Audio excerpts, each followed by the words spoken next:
ताकदीने त्यांना पाठिंबा देणारे आम्ही लोक आहोत. शिवरायांना आणि भीमरायांना वंदन करूनच आम्ही पुढे जात असतो. छत्रपती शिवाजी महाराजांचा इतिहास हा फार वीरांचा इतिहास आहे. अफजल खानाचा जसा त्यांनी कोतळा बाहेर काढला तसा नरेंद्र मोदी पाकिस्तानचा कोतळा बाहेर काढल्याशिवाय राहणार नाही.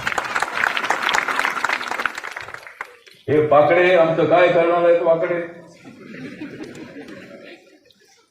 यांनी पुन्हा पुन्हा आमच्यावर हल्ला करायचा, पुन्हा पुन्हा आतंकवाद्यांना पाठवून भ्याड हल्ला करायचा. यामध्ये कशी मजबुरी आहे. ते टुरिस्ट त्या ठिकाणी गेलेले त्यामध्ये महाराष्ट्रातले अनेक टुरिस्ट होते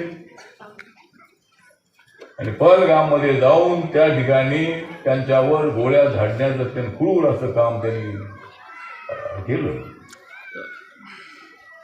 आणि नरेंद्र मोदीजी यांनी ठरवलं, यांच्या सरकारने ठरवलं की आता पाकिस्तानचा बदला घेतल्याशिवाय राहणार नाही.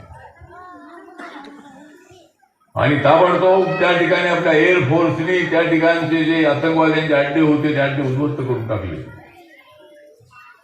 100 पेक्षा जास्त आतंकवाद्यांचा खात्मा त्यामध्ये करण्यात आला.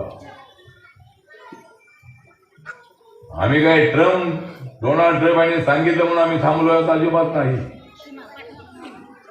हल्ला करायचा असेल तर 4 पावलं मागे यायची असतात. सध्या युद्धबंदी जरी असली तरी पाकिस्तानने जर अशा पद्धतीने गडबड केली तर आम्ही गडबड करण्यामध्ये त्यांच्यापेक्षा फार एक्सपर्ट आहोत.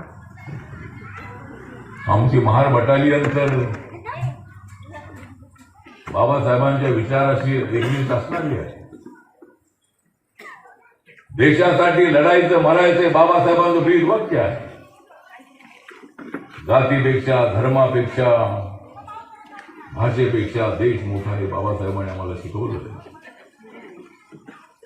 बाबासाहेब आंबेडकरांनी आम्हाला हे शिकवलंय, अनेकांना आम्ही वाचवलंय. ही भूमी जी आहे ती भूमी वीरांची भूमी आहे. या आमच्या वस्त्या ज्या आहेत त्या वस्त्या कॅन्सरच्या काळामध्ये आम्ही अत्यंत तप्ताच्या ठेवलेल्या आहेत. आम्ही कोणावर अन्याय करणार नाही, पण अन्याय करणाऱ्यांना आम्ही सोडणार नाही. अन्याय आम्ही माफ करणार नाही.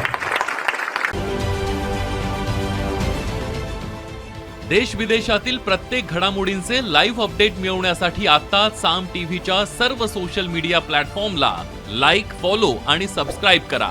तसंच सर्व नोटिफिकेशनसाठी बेल आयकॉन प्रेस करायला विसरू नका.